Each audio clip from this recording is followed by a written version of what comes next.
C'est tout simplement pour moi la meilleure série Marvel depuis WandaVision.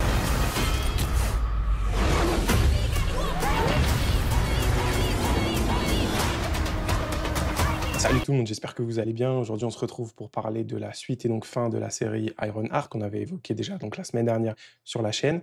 On va faire un petit passage sans spoiler, voilà, pour redonner un avis global, maintenant un peu plus éclairé une fois qu'on a les 6 épisodes. Et ensuite, on reviendra un petit peu plus en détail sur chaque épisode pour dire voilà ce qui s'est passé, ce qu'on en a pensé. C'est parti. Pour parler des personnages dans l'ensemble, moi je suis assez satisfait de ce qu'on a ici. On n'a pas trop de personnages, donc ça permet de pas se perdre, de bien connaître chacun des personnages et de pouvoir suivre toute l'histoire qui va avec. Riri, par exemple, elle a une vraie évolution pour moi, je trouve, tout au long de la série. Elle apprend, elle se développe, elle s'ouvre un petit peu aux autres. C'est vraiment pour moi un bon développement de personnage qui vient vraiment compléter et nous permettre de connaître vraiment qui c'est, hein. Parce que voilà, pour rappel, elle est arrivée dans Black Panther Wakanda Forever et on connaissait quasiment rien d'elle à part les quelques petites infos du film. Mais ici, on rentre dans sa vie, on rentre dans son passé, son présent, potentiellement aussi son futur. C'est un personnage très intéressant. Je vois pas pourquoi elle a eu tant de hate sur les réseaux, sur les sites de notation, que ce soit la série ou même l'actrice. L'actrice, elle joue très bien.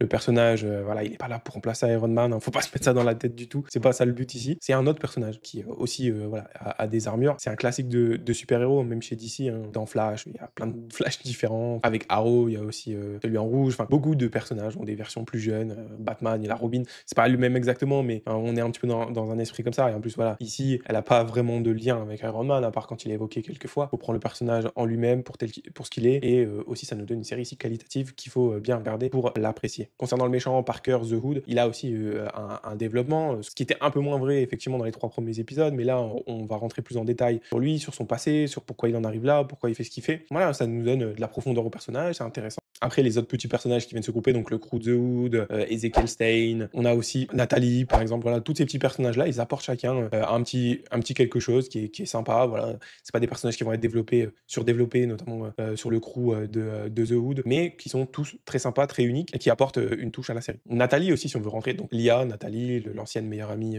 qui est décédée de Riri. Voilà, c'est une IA, mais comme je disais dans la première vidéo, il y a la question de c'est une IA, mais on a l'impression qu'elle est réelle, elle est vraiment là parce elle a les mêmes souvenirs. Est-ce qu'on pense de la même manière? On continue ça aujourd'hui, on la voit avoir des sentiments par rapport à une engueulade, notamment dans un épisode. C'est super sympa, ça en fait un vrai personnage à part entière. Et on a aussi un autre grand antagoniste qui avait été teasé sur les réseaux, qui avait été teasé la semaine dernière, mais ça on y reviendra plus en détail par la suite. Mais je trouve, voilà, pour donner un avis, qu'il est plutôt bien traité et que c'est plutôt très sympa. Si on veut revenir encore une fois sur un peu le rythme, on va dire, comme la semaine dernière, le premier des 3 épisodes ici, il est un peu lent, on passe pas énormément de choses, il est plutôt là pour mettre les choses en place. Comme on a les 3 épisodes, c'est pas dramatique, mais effectivement, c'est un épisode, si on l'a fait eu que celui-là et qu'on devait attendre la semaine suivante, ça aurait été un peu ennuyeux. Il est ce qu'il est et il est quand même important pour la narration et pour bien comprendre et mettre les choses en place pour la suite et la conclusion, notamment ici la série. Les musiques, encore une fois, pour compléter par rapport à la semaine dernière, sont toujours aussi cool, adaptées à chaque fois aux scènes, aux personnages, à l'environnement. Elles sont voilà, très sympas. Les scènes d'action, dans leur globalité, elles sont aussi sympas. Il y en a pas énormément, voilà, on va pas se mentir non plus, mais les quelques scènes, notamment dans le deuxième épisode ici, donc l'épisode 5, sont sympas. Les scènes avec les armures, les scènes où on a The Hood qui utilise sa magie. Même si The Hood, je trouve que ses pouvoirs, ils sont pas super développés dans les scènes. Voilà, il y a ce pouvoir d'invisibilité, ce pouvoir de pouvoir tirer des balles traçantes, pas grand chose d'autre, et on n'en voit pas forcément plus ici, mais dans leur globalité, sinon, voilà, il y a quelques scènes de combat, des 1v1 qui sont sympas. Pour revenir aussi sur le système de visionnage en 3 à 3, donc 3 épisodes la semaine dernière, 3 épisodes cette semaine, pour moi, c'était utile. Enfin, c'était quelque chose qui a servi plutôt qui a servi la série plutôt qu'autre chose, parce que peut-être qu'ils étaient conscients de la faiblesse de certains épisodes, comme je reviens dessus, mais sur les premiers, à chaque fois de la série de 3. Donc le fait de les avoir servis 3 à 3, en fait, ça sert le propos, ça raconte une histoire sur les 3 premiers et la conclusion sur les 3 suivants. Et donc c'est très cohérent, ça permet, voilà, d'avoir d'un coup un contenu super sympa. Donc ça fait à peu près 1h30 à chaque fois pour les 3 épisodes, plus ou moins bien sûr, hein. Donc un film par semaine qui permet de conclure une histoire sur un personnage. Moi, je dis pas non. Est-ce qu'ils vont refaire ça sur les prochaines séries qui vont sortir? Pourquoi pas? Moi, je suis pas contre. Est-ce que c'est un nouveau mode ou est-ce que, comme ça a été dit un peu partout, c'est parce qu'ils voilà, ils avaient pas confiance en la série et ils voulaient l'acheter rapidement pour pouvoir passer sur film Les 4 Fantastiques? C'est une autre probabilité, on verra. Mais en tout cas, moi, ça m'a pas déçu et je trouve que ça a servi vraiment le propos de la série. La fin nous montre un vrai dilemme pour le personnage principal et un vrai choix, quelque chose d'important et nous donne envie, enfin personnellement, ça me donne envie de voir la suite, de la voir potentiellement dans d'autres projets, les conséquences de ce qui se passe à la fin. Et donc c'est pour moi une fin efficace. En conclusion, pour un avis sans spoil. C'est une très bonne série Marvel. Vraiment, pour moi, c'est dans le top des séries que Marvel fait depuis qu'on a les séries à la télé. Dans le top, moi, je mets forcément WandaVision. Je mets cette série-là, Ironheart. Et je mets aussi un peu sur le même niveau Agatha All Along et Moon Knight. Je sais que pas beaucoup de monde a aimé Moon Knight, mais moi, j'ai beaucoup aimé. Moi, j'adore, j'en redemande. J'aimerais beaucoup revoir le personnage dans d'autres choses et on verra ce que ça donne. Mais si vous avez envie de regarder, n'hésitez pas. C'est nouveau, c'est un petit vent de fraîcheur, comme j'aime dire souvent, par rapport à d'autres choses Marvel. Je trouve que c'est pas classique, même si voilà, on retrouve forcément les ingrédients qui font que si vous aimez du Marvel, en général, vous aimez. Voilà, c'est sympa, n'hésitez pas et regardez, puis dites-moi ensuite après ce que vous en avez pensé. Avant de passer à la suite et de revenir sur les épisodes donc 4, 5, 6, n'hésitez pas à liker, à vous abonner, à mettre un petit commentaire pour qu'on discute de ce que vous voulez par rapport à la série. Pour ceux qui, voilà, qui ont déjà vu la série, qui n'ont pas peur de se faire spoil, on enchaîne sur la suite.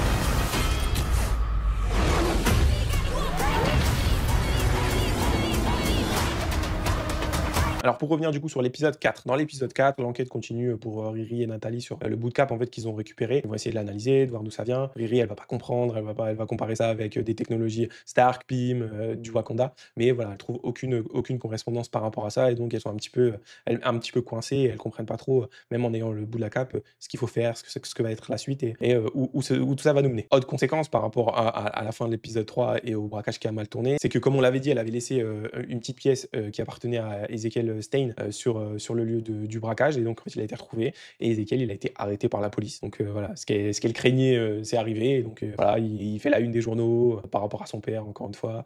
Lui du coup la police, tout le monde l'appelle Stein, plus personne l'appelle comme il veut le pauvre, alors que c'est tout le contraire qu'il voulait et il va direct en prison.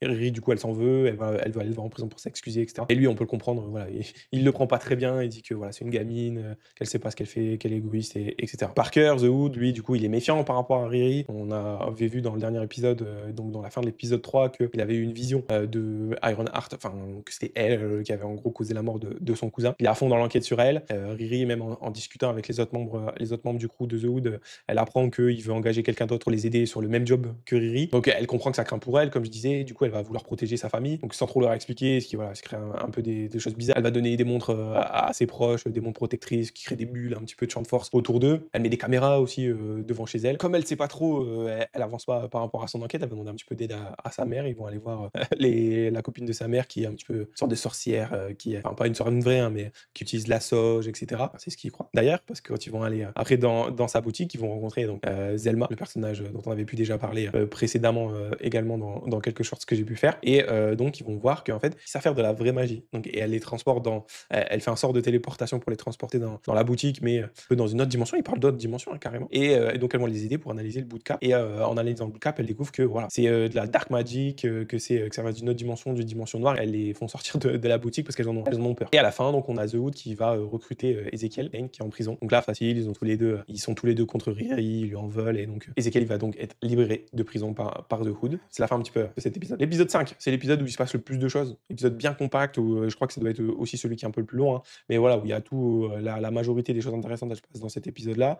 Et donc, en gros, ici, Zelma, on va voir Zelma en train de manger avec Riri et elle va lui annoncer que, en gros, pour elle, c'est Dormammu. Elle parle direct de Dormammu, elle dit que c'est de lui que vient la cape. Et donc, elle prévient Riri que c'est quelqu'un de surpuissant, qu'il faut qu'elle fasse attention, elle sait pas à quoi elle a affaire. Riri, elle prend ça un peu à la légère. Mais en même temps, Zelma, elle dit qu'elle est pas sûre à 100% de ce qu'elle avance. Mais voilà, elle nous cite Dormammu et on parle ici de Dormammu, donc c'est toujours quelque chose d'intéressant. The Hood, il va envoyer en fait sa team, tous ceux qui restent, toute sa team contre Riri. Et donc, on va avoir donc des scènes de baston un petit peu sympas dans le diner en fait où elle avait rendez-vous avec Zelma et où ils ont parlé de Dormammu justement, où donc il y a Riri qui va se battre contre les deux qui sont fortes en baston point-pied. On se dit voilà, les deux elles sont recrutées, elles sont là pour être spécialistes de baston. Riri elle arrive un peu à se défendre, à utiliser des techniques et un peu. Alors à la fin elle arrive à les piéger par son ingéniosité et sa technologie. Elle les piège avec en gros sa montre qui crée un champ de force et donc les deux sont piégés à l'intérieur. Ça c'est sympa de l'avoir utilisé son intelligence, de l'avoir créé des choses un petit peu à la va-vite dans une baston là dans une cuisine. Mais voilà, quand ils se battent au corps à corps, ça je vais pas mentir, j'avoue que ça m'a un petit peu surpris qu'elle arrive à les tenir un petit peu pendant quelques instants. Et après on a l'autre personnage, vous savez le personnage qui aussi fait exploser des choses qui va arriver. Donc là on va avoir cette confrontation entre Riri et elle, que Riri va encore une fois gagner avec son ingéniosité. C'est intéressant parce que Riri, en fait, elle va lui dire que The Hood a tué Rampage. Ça rentre un petit peu dans sa tête et on la voit qui commence à réfléchir à ça. Et après, en fait, Riri, elle va du coup réussir à partir de l'assaut des trois là. Elle va aussi réussir à s'échapper du hacker, le hacker qui va essayer de lui foncer dessus en voiture. Le hacker, faut savoir que précédemment, il avait réussi à récupérer l'armure de Riri, donc Riri, elle avait pas d'armure du tout. Et donc là, pile à temps temps, juste avant qu'elle se fasse écraser, l'armure arrive, elle à s'échapper, donc Nathalie, hein, qui contrôle l'armure et elle arrive sur Riri et c'est là que Riri va réussir avec son poing à faire s'envoler, la camionnette. Mais à la fin, là, on voit que Ezekiel, il a été optimisé par, The Hood et enfin par lui-même aussi, hein. The Hood, il l'a aidé, mais il a avec toute la technologie qu'il avait, il a réussi à, en gros, s'implémenter un petit peu. C'est comme si, en gros, il avait un Iron Suit intégré à lui-même, en fait. Et donc il a des petits patchs, sur le coin de la tête et il arrive à tirer de l'énergie un peu éclair, avec les doigts. C'est un personnage qui existe dans les comics, hein, lui. De la même manière, c'est un méchant d'Iron Man. En gros, c'est un méchant dans les comics, d'Iron Man qui perpétue un petit peu, la legacy de son père avec son entreprise et avec, sa haine d'Iron Man, qui tient pour responsable de la mort de son père. Ici, lui, il va, donc dans un premier temps vouloir se venger de Riri et il va gagner, contre Riri, il va lui détruire son armure, il va l'enlever un par un, mais en fait, ce qu'il voulait, The Hood, c'était qu'elle soit morte, donc il voulait, qu'on lui ramène sa tête. Il va en fait, Ezekiel pas la tuer, il va l'épargner un petit peu. Enfin, pas un petit peu, il va l'épargner, carrément, en lui disant: «Ben, vas-y». Il lui dit en gros de partir de Chicago, pour pas la tuer et pour lui laisser une chance. Et donc, Riri, elle va rentrer chez elle. Ezekiel, il va faire croire à The Hood qu'il l'a tué et que tout est réglé. Riri, du coup, à la suite de ça, elle va se rapprocher de sa mère parce qu'au début, ben, elle va vouloir suivre ce qu'il a dit Ezekiel, elle va vouloir, partir. Mais en fait, sa mère, elle va la rebooster et elle va lui dire que voilà, elle a déjà tenté de fuir, et cetera, et que là, il faut affronter, en gros, les problèmes, il faut affronter le mal et qu'elle va l'aider. Et donc, on voit un petit peu, différentes scènes où sa mère, avec, Nathalie, vont l'emmener au garage, de son beau-père. Le but, c'est de la rebooster. On voit un petit crew qui va se monter avec le petit enfant, avec son chariot qu'on avait vu dans les premiers épisodes, voilà, qui était un peu sympa. Et donc tout le monde va se rejoindre et va aider, Riri, en gros, à recréer une nouvelle armure, cette fois, et avec l'aide de Zelma, utiliser aussi la magie pour, amener le pouvoir dans l'armure, pour pouvoir combattre la magie par la magie et essayer de battre The Hood parce qu'avant, elle avait pas du tout réussi, à notamment juste détruire le simple bout de tissu, qu'ils avaient pu récupérer de la cape. En parallèle avec, Riri, ce qu'elle avait dit à Clown, elle lui avait mis en tête le fait que The Hood avait tué Rampage et donc elle a enquêté et ils vont confronter The Hood sur le fait qu'il a vraiment fait ça. Ils vont tous s'embrouiller, ils vont un petit peu se battre, et cetera, et The Hood, il va être laissé seul. Ils vont tous partir et The Hood, il va être seul, énervé. Ensuite, on se rend compte que Ezekiel, lui, il voulait partir. Voilà, il a fait ce qu'il avait à faire, avec The Hood. En gros, il l'a aidé à tuer, entre guillemets, Riri et après il voulait partir, parce que forcément il est recherché parce que normalement il est censé être en prison. Mais on va se rendre compte que The Hood, il va venir le voir, il va venir le rechercher parce qu'en l'augmentant, en lui donnant toutes ces parties, bio, sur son corps là, il l'a hacké entre guillemets, c'est-à-dire qu'il le contrôle à la voix. C'est-à-dire que The Hood, quand il dit à Ezekiel: «Maintenant tu fais ça, maintenant tu fais ça», même s'il veut pas, il est obligé de le faire. Donc, en gros, contre son gré, il va devoir suivre The Hood pour aller faire ce que The Hood a prévu de faire. Et là, très intéressant en fait, on voit, donc, The Hood et du coup Ezekiel, même s'il veut pas, ils vont aller faire en gros le dernier braquage, ce qui était prévu de faire avec le crew depuis le départ, c'est de braquer, quelqu'un de riche. C'est en fait, on apprend que c'est son père à The Hood. Et on comprend du coup, il y a des explications avec des dialogues, que c'était son plan depuis le début. C'est que The Hood, en gros, avec tous les braquages, il s'est intégré dans des entreprises qui font partie, de l'empire de son père. Et là, maintenant, son rêve ultime, c'était, aussi de faire signer son père un contrat pour prendre la place de son père et être riche, être plus riche que son père, être plus puissant que son père. Parce qu'en gros, son père, il l'a jamais aimé, il a jamais voulu de lui, il l'a rejeté tout le temps et c'est pour ça aussi qu'il avait commencé à faire des bêtises. Il dit à son père, «Ouais, la seule façon d'avoir ton attention, c'était de faire des conneries». Et son père lui dit: «Ouais, de toute façon, j'ai jamais voulu de toi», et cetera. À la fin, il arrive à le faire, signer, ce qu'il voulait. On arrive au cliffhanger de cet épisode qui est sur la magie.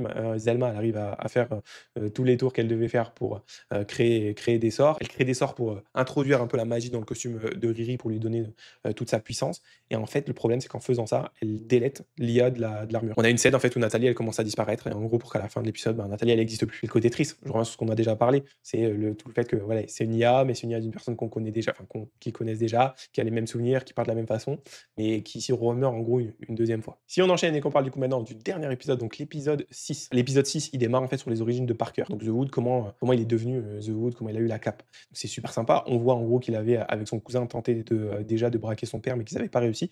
Et en gros, en s'échappant, il allait être cerné, il rentre dans un tunnel sombre et des 2 côtés, tu as les gardes qui vont venir le choper. Et là, on a la première fois, l'apparition qui avait été un petit peu teasée, récemment, sur X, de la part de Marvel. On a la première fois l'apparition de Mephisto. Voilà, il est là, enfin, c'est sûr et certain. On a Mephisto qui apparaît, qui lui propose de le suivre, ce qu'il va bien évidemment faire. Mephisto, du coup, qui est joué, comme c'était prévu depuis 2022, c'était sorti, on le savait, par Sacha Baron Cohen, qui est très sympa ici. Voilà, il a un bon look, on le voit forcément ici en forme humaine. Et on a donc, tout l'échange, toute leur discussion sur, ce que Parker, veut devenir, c'est quoi ce qu'il désire le plus, en mode, voilà, pacte, effectivement, pacte avec le diable. C'est très bien formulé, la scène elle est super sympa, elle a une bonne ambiance où on voit, enfin, la l'aspect menaçant qu'il a, Méphisto et donc à la fin où ils vont conclure le pacte, par une poignée de main et en gros, voilà, là, tu as vendu ton âme au diable, quoi. De son côté, Riri, elle essaye de ramener Nathalie en refaisant le processus de créer l'IA avec son cerveau, en se connectant, mais ça marche pas du tout, elle arrive pas à faire ça. Au bout d'un moment, elle est désespérée et voilà, son armure, elle est terminée, elle monte dans son armure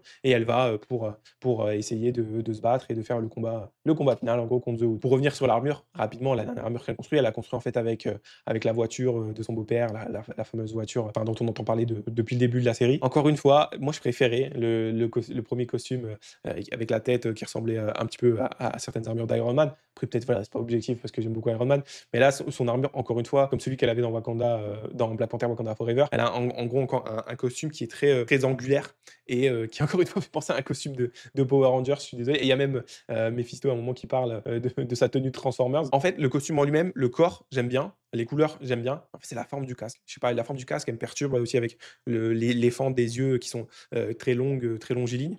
C'est en fait, c'est plus le casque qui m'embête. Après voilà, n'hésite pas à vous à me dire en commentaire aussi, hein, ce que vous pensez de son armure finale, hein, un petit peu, dans la série. Mais on a aussi, là, c'est la première fois qu'on a le cœur qui apparaît, sur son cœur, enfin, du coup, son réacteur qui est un cœur. The Hood, le temps que voilà, Riri, elle vient elle arrive pour le confronter pour le combat final. The Hood, lui, il a une discussion, directement dans sa base, mais là, cette fois avec Mephisto, où il l'appelle, il lui dit: «Ouais, que voilà, ça se passe pas comme prévu, qu'il a besoin de plus, qu'il veut plus» et Mephisto, au contraire, lui, il lui dit que, il est déçu, qu'il est décevant, qu'il lui a donné du pouvoir et qu'il en a fait n'importe quoi et qu'il en est pas digne et cetera et qu'il aimerait bien, en gros, le remplacer maintenant. Riri, elle va avoir un nouveau combat contre Ezekiel parce que, bah, Ezekiel, forcément, il est là, il choisit pas ce qu'il fait, le pauvre et du coup, ils vont avoir un combat où Ezekiel va essayer, voilà, de se battre contre lui, mais encore une fois, contre sa volonté et Riri, en fait, elle va l'aider pendant qu'ils se battent elle va voir, en fait, qu'il est hacké et elle va trouver une solution pour l'aider et pour faire en sorte, voilà, qu'il soit plus hacké. Donc ça va être un combat assez rapide, pas grand-chose à dire par rapport à ce combat-là et après elle va passer, à l'étage, un peu comme des niveaux dans un jeu vidéo. Elle va aller, là sur le boss de fin pour qu'on ait enfin le combat, en 1v1, Riri contre The Hood. Le combat en lui-même très sympa avec, donc voilà, ils vont se battre, Riri qui vole et cetera avec, l'hologramme. L'idée de l'hologramme, en gros, on a l'impression qu'elle a perdu mais, et qu'en gros lui il va lui tirer dessus, qu'elle est plus dans son armure mais en fait c'est un hologramme. Très sympa. Le fait aussi que The Hood voilà, il utilise sa magie et ça commence à toute la magie et tout, toutes les en gros les veines, enfin de je sais pas comment appeler ça, mais toute la magie qui remonte sur lui, ça commence à le transformer un petit peu en démon. Donc c'est super sympa et elle arrive forcément à le battre, forcément bien sûr, hein. Elle arrive à le battre, mais là, sans le battre réellement. En gros, elle arrive juste à lui enlever sa cape et une fois que tu lui as enlevé sa cape, ben, il a plus de pouvoir et il peut plus rien. Donc elle lui enlève sa cape et en gros après, elle s'en va, ils sont toujours dans le même immeuble, c'est la pizzeria et elle s'en va et en bas, elle, à son tour, maintenant elle a une discussion avec Mephisto. Mephisto, il va essayer de la «recruter» entre guillemets, si on peut appeler ça comme ça et de faire un pacte avec elle, en lui demandant à chaque fois, comme il avait fait avec Parker, ce qu'elle désire le plus et on voit que, bah, en fait, elle va accepter de faire un pacte avec Mephisto pour ramener Nathalie. Que voilà, elle avait perdu Nathalie IA, enfin l'IA qu'elle avait créée et on voit une scène où en gros, Riri, elle est en train de travailler sur son armure. Ça a l'air de se passer un peu plus tard, mais on voit, là Nathalie qui revient, qui arrive comme ça et là, ils arrivent à se toucher. Donc en gros, Nathalie, elle est là en chair et en os, quoi. C'est plus une IA, Mephisto, il a réussi à la faire revenir, mais en contrepartie, du coup, elle, on voit c'est ça le plan de fin quand elle serre Nathalie dans ses bras. On voit les mêmes marques que Parker il avait, de corruption magique, peut-être un petit peu, qui commencent à arriver dans le cou de Riri et c'est ça la fin de l'épisode et du coup la fin de cette première saison. J'ai pas évoqué effectivement quand Mephisto discute avec Riri, on voit, très sympa, là je vous mets le visuel, mais on a, Mephisto qui, quand il prend une cuillère, on voit dans son reflet, parce qu'il est en forme humaine, hein, comme je disais, mais dans le reflet de Mephisto dans la cuillère, on voit sa forme diabolique en rouge, et cetera. On voit pas très bien parce que c'est dans une toute petite cuillère, mais clin d'œil très sympa, ici.